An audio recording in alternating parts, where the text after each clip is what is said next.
Atos capítulo 9.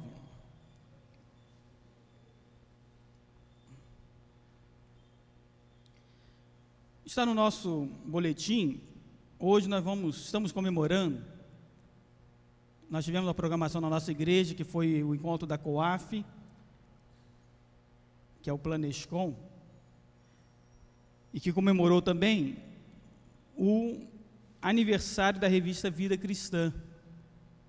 Mas hoje nós estamos também comemorando esse aniversário como igreja, né? Quem não conhece a revista Vida Cristã, é uma revista editada pela nossa confederação feminina, e essa revista, ela tem sido bênção em muitas vidas, tem melhorado cada vez mais, e ela tem sido esse instrumento de Deus para chegar a tantos lares e abençoar através das devocionais, das palavras, dos ensinos.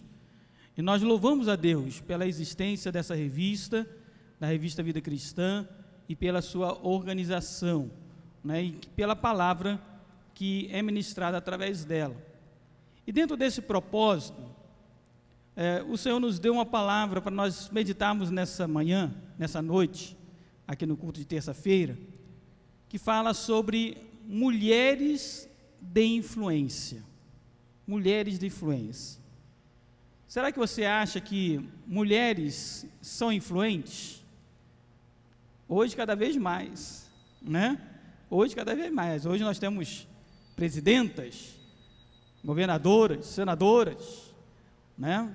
Poder, juízas, desembargadoras. Hoje nós temos grandes executivas, né? Presidentes de empresa. Hoje as mulheres estão, né, conforme diz alguns aí, estão dominando, né, o mundo, estão nos pontos, né, de destaque, exercendo influência. Mas e na época de Jesus, há 2000 anos atrás, seria que as mulheres tinham toda essa proeminência, né? Tinham todo esse respeito? Será que tinha? Nós conhecendo um pouco mais a cultura oriental, e não é só, às vezes as pessoas olham para a Bíblia e falam assim, a Bíblia é muito machista, a Bíblia é assim, né, tal. Não, a Bíblia não é machista, primeiro porque foi Deus que escreveu, e Deus não é machista, né? Deus, Ele fez o homem e a mulher, e colocou ambos, cada um no seu papel. Mas o Oriente, de uma maneira geral, se você pensar em todas as culturas orientais, eles tratam a mulher como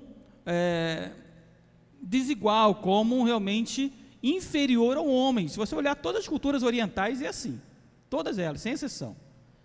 Se você pega todos os muçulmanos, as mulheres não têm valor, o homem anda à frente, a mulher anda atrás, né? Se você vai mais para a China, para o Japão, para a Mongólia, ali por Extremo Oriente, todos eles a mesma coisa, a mulher sempre subserviente, submissa, sempre ali no seu papel bem simples, os seus afazeres muitas vezes só domésticos. Então o Oriente, ele tem essa visão. Aonde que tudo mudou para nós no Ocidente? A partir do Evangelho de Cristo. Nós vamos entender isso um pouco pela palavra do Senhor. Então lá em Atos capítulo 9, a partir do versículo 36, nós vamos ler esse texto como base, mas nós vamos estar vendo outros textos. Atos capítulo 9, do verso 36 ao verso 43.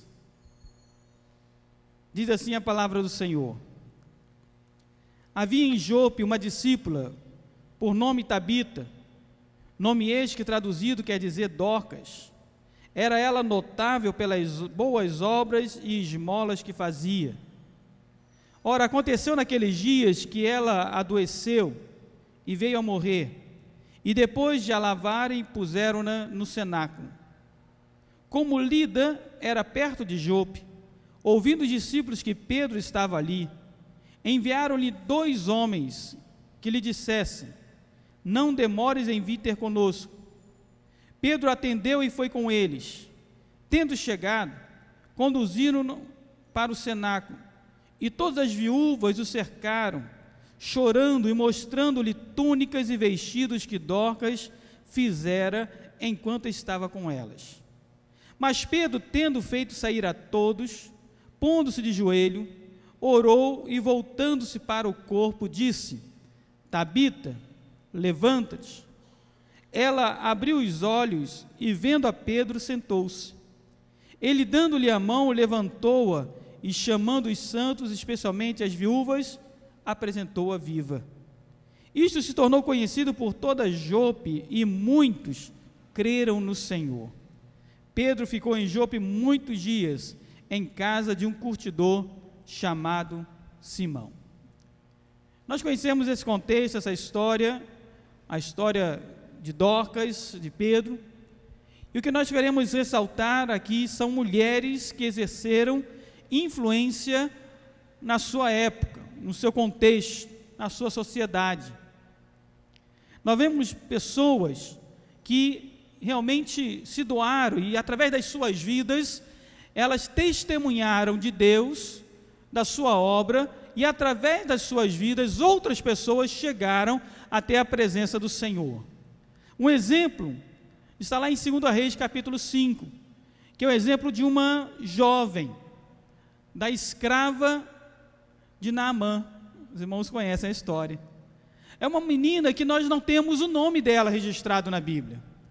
Nós temos Naamã, mas nós não temos o nome dessa menina, tão importante, que foi levada cativa, escrava do povo judeu, foi levado para outras terras, e ali escrava, servindo ao seu senhor, Naamã. Naamã era um homem leproso, embora fosse um grande general, mas era um homem leproso, enfermo, doente.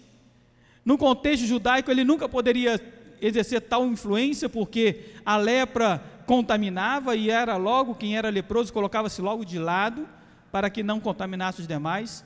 Mas lá na Síria não tinha problema. Mas aquela menina fala para o seu senhor com toda a convicção: se o meu senhor, se Naamã, se fosse até o profeta que está em Samaria, ele ficaria curado. E aquela menina falava isso, não foi uma vez ou duas, ela sempre falava isso, e com certeza ela compartilhava com Naamã, com a sua esposa, com os seus, da sua casa, ela compartilhava com todas aquelas pessoas os grandes feitos do Senhor, o Deus de Israel. Tamanho era o testemunho daquela menina, tamanho foi a influência daquela menina, uma escrava que influenciou o seu Senhor.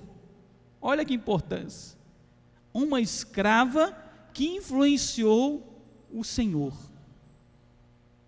o seu dono.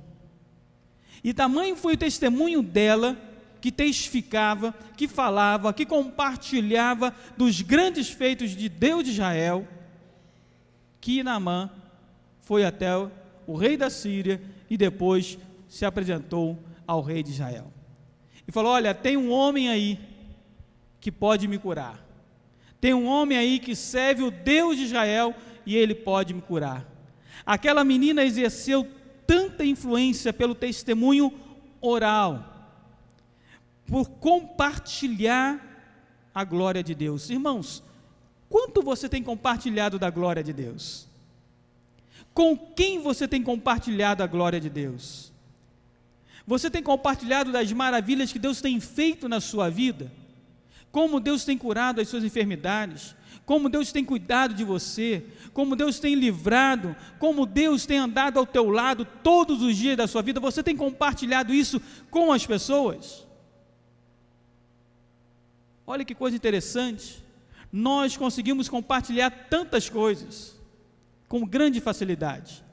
Hoje, então, nesse período de crise financeira, econômica, política, rapidamente você está numa fila do banco, que está em greve, ou está numa outra fila, e você rapidamente começa a falar, e começa a dizer, e está vendo o que é que fizeram, e aquilo, e aumentou isso, e não sei o quê, e rapidamente você compartilha as coisas ruins, negativas, muitas vezes, e ali tece as suas críticas, coloca a sua posição, e você briga, e você defende, e tal, e você compartilha.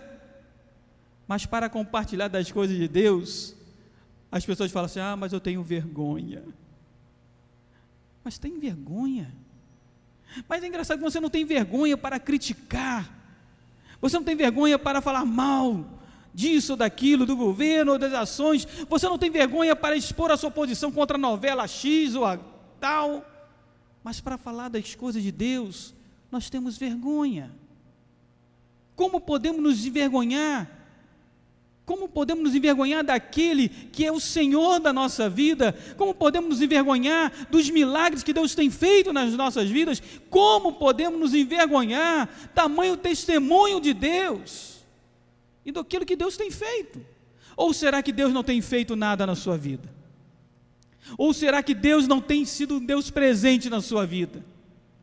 Ou será que você reconhece que Deus não tem te ajudado, isso que seja? Será que você pode falar isso? Será que nós podemos nos levantar e falar assim: olha, Deus não tem feito nada por mim? Será que tem alguém aqui que pode falar isso com convicção? Não tem. Por que não tem? Porque nós reconhecemos que Deus tem feito grandes coisas na nossa vida. E se Deus tem feito grandes coisas, por que não falar?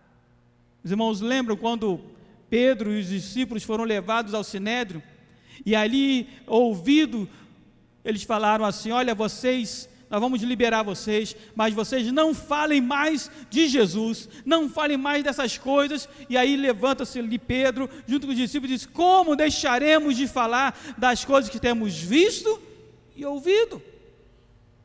Essa é a palavra. Como nós vamos deixar de testemunhar das coisas que nós temos visto e ouvido, das coisas que nós temos presenciado, do cuidado sobrenatural de Deus na nossa vida? Como podemos deixar de testemunhar isso?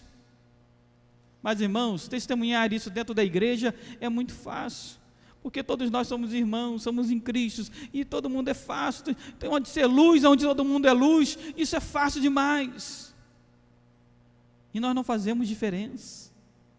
Aonde nós precisamos testemunhar é lá fora, é no seu ambiente de trabalho, é lá na sua vizinhança, é no meio da sua família incrédula, é com os seus colegas que zombam de Deus. Lá fora é que você precisa brilhar, a sua luz precisa brilhar lá fora, é no meio das trevas que nós vamos fazer a diferença.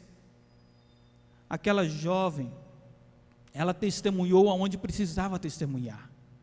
E olha que ela estava escrava, mantinha-se escrava, sofria como escrava, mas ainda assim, ela tinha o testemunho de Deus. Aquela jovem, ela tinha, talvez humanamente falando, todos os motivos para não falar de Deus. Concorda comigo? Ela estava escrava, foi levada cativa, perdeu a sua família, talvez numa batalha, numa guerra, estava numa terra estranha, servindo a homens e a uma família estranha. Ela podia falar assim: olha, Deus me abandonou, não é isso? Ela podia falar: olha, Deus me abandonou, eu estou aqui presa, cativa, servindo a esses homens, a esse outro povo. E ela poderia falar assim: olha, eu não tenho nenhum motivo. Mas pelo contrário, aquela jovem, ela tinha no seu coração todos os motivos e a gratidão ao Senhor, não apenas por estar viva, mas porque ainda que em terra estranha e servindo como escrava a uma família estranha, ela continuava fiel ao Senhor dos senhores, ao Rei dos reis. E ela testemunhou, testificou e falou daquilo que Deus tinha feito na sua vida e na vida do seu povo. Tamanho foi o testemunho daquela mulher, que ela influenciou o seu chefe, o seu patrão, o seu dono, o seu senhor, Naamã. Um outro exemplo bíblico, 2 Timóteo capítulo 1, verso 5. Eu vou falar o 4 e 5. Lembrando das tuas lágrimas, estou ansioso por ver-te, para que eu transborde de alegria, pela recordação que guardo de tua fé, sem fingimento, a mesma que primeiramente habitou em tua avó Lóide e em tua mãe Eunice, e estou certo de que também em ti. Paulo está falando a Timóteo. Timóteo era um discípulo de Paulo, um menino que na viagem missionária, Paulo levou consigo e ali ensinou, caminhou, discipulou. E aqui na segunda carta de Timóteo, Paulo escrevendo, ele diz: olha, 2 mulheres, Timóteo, influenciaram a sua vida. A fé que está no teu coração hoje, a esperança que há em você, não surgiu do nada. Elas foram brotadas, foram cultivadas por 2 mulheres que influenciaram muito a sua vida. A influência da sua avó Lloyd e da sua mãe Eunice. 2 mulheres que influenciaram um jovem, que influenciaram uma criança, um adolescente, um jovem, e que veio a se tornar um dos líderes da igreja primitiva, um dos pastores que estavam ali naquela região da Ásia Menor, sempre guiando, pastoreando, cuidando ao lado do apóstolo Paulo. A influência pelo testemunho de vida. Lloyd e Eunice, elas mostraram ao seu neto e filho Timóteo que valia a pena servir ao Senhor. A fé que havia nos seus corações, a firmeza doutrinária de não se desviar da palavra do Senhor, foi a mesma que brotou no coração de Timóteo. Quantos irmãos estão aqui e são frutos do testemunho dos seus avós, porque os seus avós trouxeram a casa do Senhor? São testemunho dos seus pais, porque os seus pais trouxeram a casa do Senhor. Não é isso que diz a palavra do Senhor? Ensina a criança no caminho em que ela deve andar, e quando ela for mais velha, não vai se desviar desse caminho. Que coisa maravilhosa! Eu estava, semana passada agora, nós fizemos a visita à nossa irmã Georgette, à nossa irmã Cacilda, e quando estávamos ali com a nossa irmã Cacilda, junto com a diaconisa Adeli, e ali nós estávamos compartilhando, e a alegria da nossa irmã Cacilda, falando: pastor, eu tenho, se eu não me engano, acho que são 5 filhas, ou 4 filhas, e um filho. E ela fala: olha, os meus filhos todos, apenas um filho estava fora da igreja, que era o homem. Todas as meninas estavam na igreja, filhos e tal, os netos. Mas um filho estava fora da igreja. Mas 3 anos atrás, eu lembro que nós estivemos no culto lá na casa da nossa irmã Cacilda, nós clamávamos a Deus por esse desafio, por esse propósito, que é o Carlos, o Carlinho. Mas no ano seguinte, ou ainda no decorrer daquele ano, depois daquele culto que nós tivemos, ele buscou ajuda, ele queria se recuperar, ele queria deixar a bebida, depois de 30 anos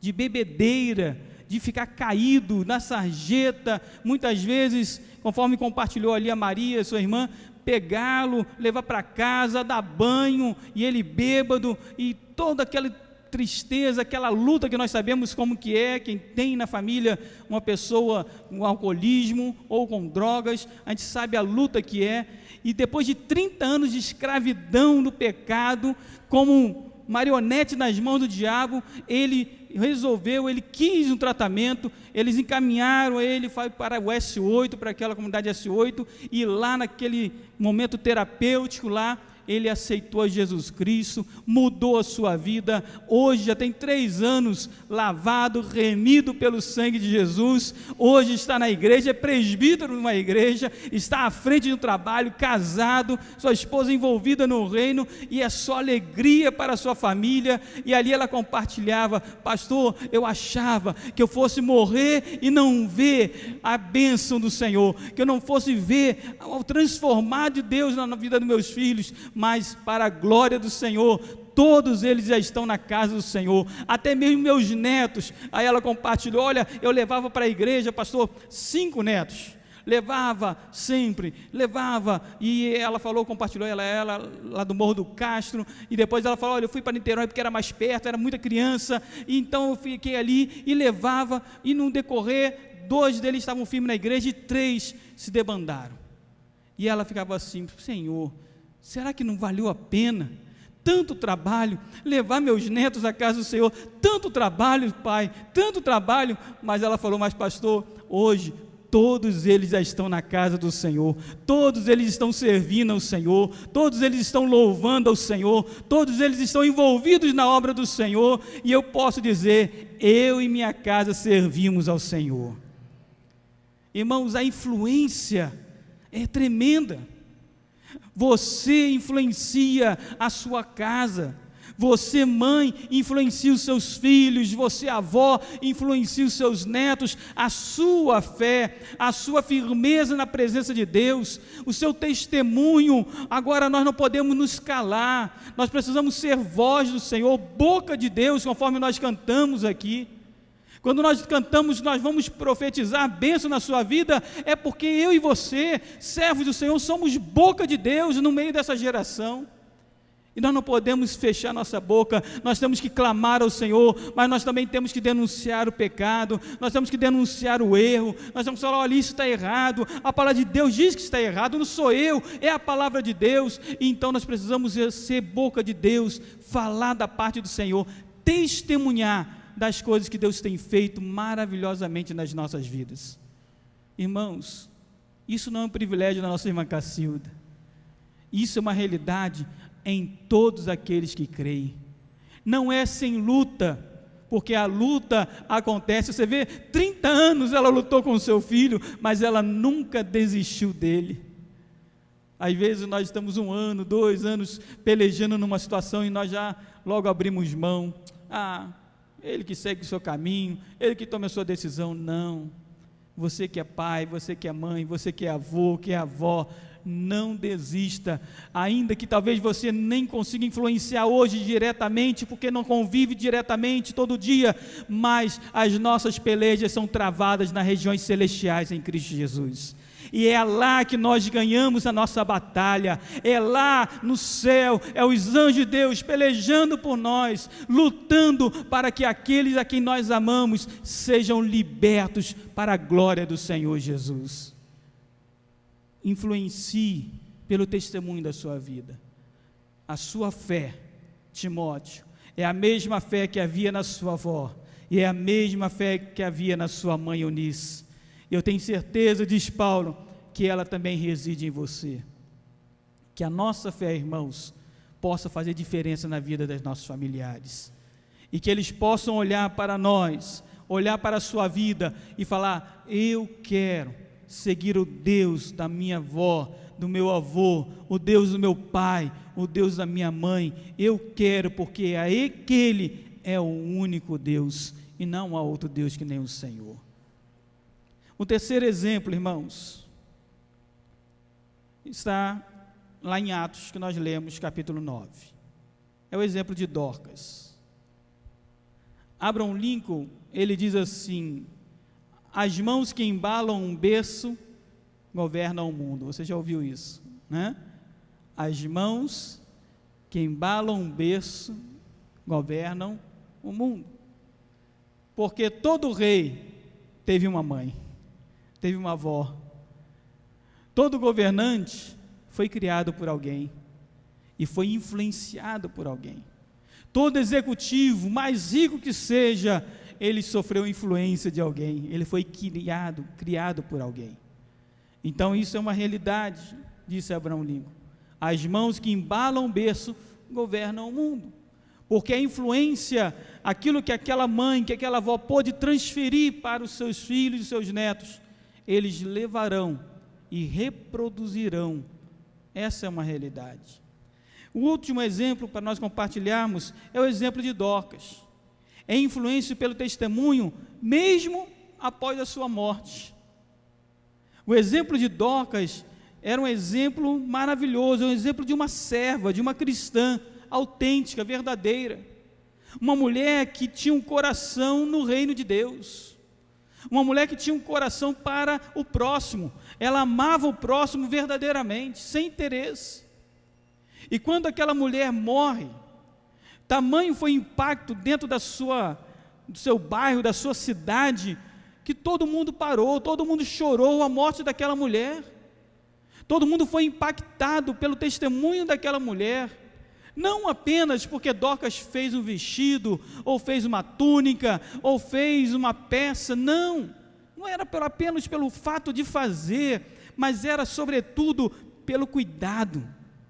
Dorcas era uma mulher cuidadosa com as pessoas, ela dava atenção às pessoas, ela vinha e atendia a necessidade das pessoas, ela estava ali pronta a ouvir as pessoas, e isso fazia com que Dorcas fosse uma pessoa exemplar, fosse um referencial no meio da sua cidade, no meio da sua geração. As pessoas estimavam muito a vida daquela mulher. Dorcas era um grande exemplo. Era uma cristã, uma serva do Senhor. Diz o texto, era uma serva de Deus. E porque ela amava Deus, ela queria fazer o bem ao próximo. Porque ela amava o Senhor, ela entendia que tinha que servir as pessoas. Ela não fazia porque alguém mandou, ela fazia por amor a Deus. E ela tinha plena consciência, porque Deus me amou, porque Deus veio e me serviu com vida. Eu também estou pronto para servir as pessoas, eu estou pronto também para me doar às pessoas, eu estou pronto para abençoar as pessoas, assim como eu fui abençoado, eu estou querendo abençoar. Esse é o princípio da bênção de Deus, é o princípio da bênção. Quanto mais abençoado sou, mais eu quero abençoar. É o princípio que eu digo do copo vazio. Nós, muitas vezes, queremos ser copo cheio, cheio das bênçãos de Deus, cheio da glória de Deus, cheio da unção de Deus, e nós queremos ser cheios, mas Deus só pode derramar naquele que se esvazia. Um copo cheio não recebe mais, mas quando nós estamos vazios, quando nós nos esvaziamos, mas sabe como você se esvazia? Quando você doa. Você doa de você para o outro, você doa do seu tempo para o outro, você doa da bênção de Deus para o outro. À medida que você vai doando, você vai se esvaziando, e quanto mais você se esvazia, Deus vem e começa a derramar novamente sobre a sua vida. E quanto mais você doa, quanto mais você abençoa, mais Deus vai abençoar você, porque Ele é fiel em todas as suas promessas, e aquilo que Ele prometeu, Ele vai cumprir. E Deus diz que aquele que o serve de todo o seu coração, receberá vida e vida em abundância. É bênção de Deus. Ser bênção na vida das pessoas, é ser bênção e receber bênção de Deus. É o princípio de dar. E quanto mais eu dou, mais o Senhor vai me abençoar. É um princípio sem interesse. Tem pessoas que querem dar a Deus por interesse, né? Você liga a televisão, você vê isso. Você anda pelas ruas, você vê isso. Você entra em certas igrejas, você vê isso. Olha, você dá 50, Deus vai dar-te 500. Se você der 100, Deus vai te dar 1000. E aí as pessoas vão lá para querer fazer negócio com Deus. Aonde que você investe 100 e ganha 1000 aí no mercado? Nada, nem com droga você não consegue fazer isso.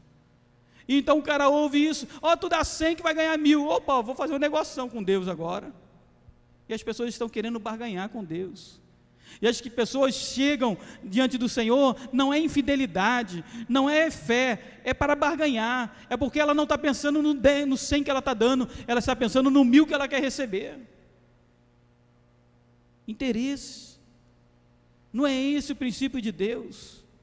O princípio de Deus diz: é melhor dar do que receber.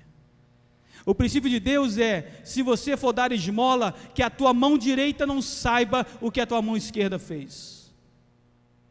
O princípio de Deus é: quando você vem ao gasofilácio, vem ofertar, que você o faça com liberalidade e com amor, não com pena, não com sacrifício, achando que ao depositar no gasofilácio o seu dízimo, a sua oferta, você já volta preocupado: será que minha conta vai fechar esse mês?